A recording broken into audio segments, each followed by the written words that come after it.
1999, alors que j'étais en classe de terminale, je commençais ma marche chrétienne. Il se prédisait la fin du monde car les systèmes informatiques pouvaient faire un bug, créant le chaos dans le monde. En gros, c'était voilà, la fin du monde.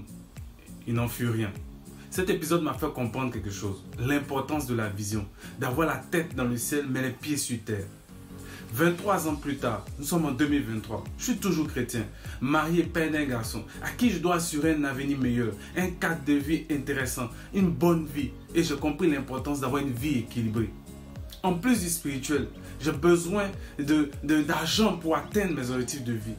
Chose que de nombreux croyants ne comprennent pas ou ignorent. Les sujets les plus abordés, et c'est très bien, sont le mariage, le leadership, la vision, le caractère, la relation avec Dieu, la prière et pratiquement pas d'éducation financière, pratiquement pas de choses sur l'entrepreneuriat, sur le travail. Si l'on creuse bien, souvent derrière un esprit de main percée ou de main sèche, de pauvreté, esprit de pauvreté, se cache un mauvais comportement qui repousse l'argent, une mauvaise croyance qui attire l'argent ou une absence d'éducation financière. C'est l'histoire de mon ami Jules, un amoureux de Dieu. Il priait en moyenne, il prie en moyenne 5 heures par jour. Il médite régulièrement la Bible et il sert à l'église et dans le service. Il participe à tous les programmes de l'église et refuse systématiquement toute opportunité de travail qui amène à travailler le dimanche. Plusieurs fois, il a décliné des offres de travail car les horaires allaient lui faire manquer des séminaires ou des veillées à l'église. Il a décidé que ses revenus étaient destinés à la dîme aux offrandes car Dieu est la priorité. Les seuls livres qu'il s'autorise à lire sont des livres spirituels, des livres de pasteurs. Et il ne se bouscule pas à chercher un travail ou à lancer un business. Ses phrases favorites sont Dieu est mon berger, je ne manquerai de rien. Et mon Dieu pourvoira à tous mes besoins selon sa richesse avec gloire en Jésus-Christ. Dieu va faire.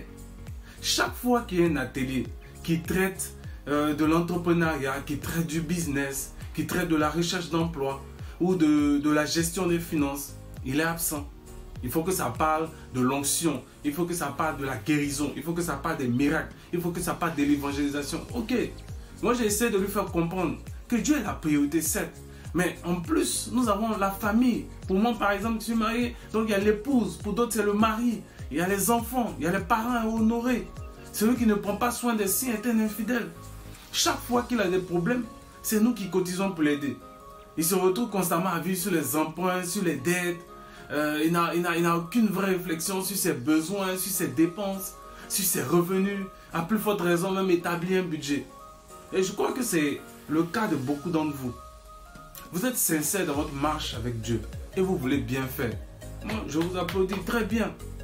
Mais cela traduit plutôt un déséquilibre entre votre vie spirituelle et votre vie physique ou votre vie naturelle. Pour prendre soin de sa famille, payer son loyer, l'école des enfants, se nourrir, se vêtir, voyager, se déplacer, se soigner, financer les œuvres de Dieu, participer à l'implantation d'églises, permettre à l'évangile de se répandre dans les nations, s'aimer dans le royaume de Dieu et bien d'autres choses. Il faut de l'argent. Il faut travailler. Le travail, ce n'est pas uniquement le salaire ou travailler dans un bureau. Le travail, c'est une activité humaine qui est rémunérée. Et parfois, pour faire toutes ces choses, il faut beaucoup d'argent. Et de nombreux croyants n'ont aucun plan de carrière, aucun plan d'investissement, pas d'épargne. Vous ne faites rien pour développer votre pays, pour faire avancer votre pays. Vous ne travaillez pas parce que Dieu vous a appelé. Pourtant, Jésus lui-même, Dieu l'a appelé, il était charpentier jusqu'à ce qu'il entre dans son appel. Et il y a une phrase qui revient très souvent, c'est Dieu va faire. L'impression que cela me donne, c'est que beaucoup de personnes cachent leur paresse derrière la prière ou l'action de Dieu. Cachent leur paresse derrière Dieu va faire. Tout le monde attend un miracle de Dieu sans faire quelque chose, sans bouger, sans être dans l'action. Je veux lancer un business. Ok. Est-ce que tu peux me donner les grandes lignes de ton business? Non.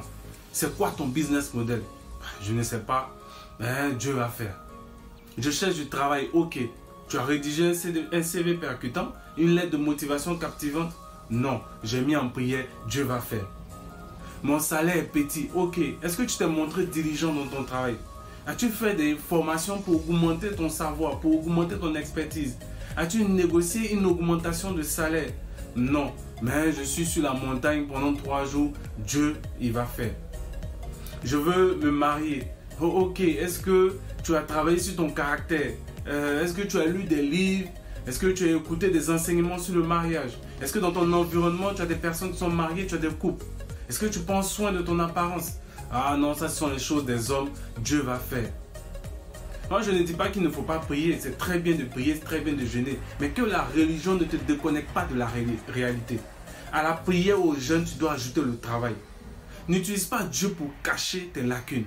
Aimons Dieu, aimons-nous les uns les autres, éduquons-nous financièrement, travaillons. C'est très important. À bientôt.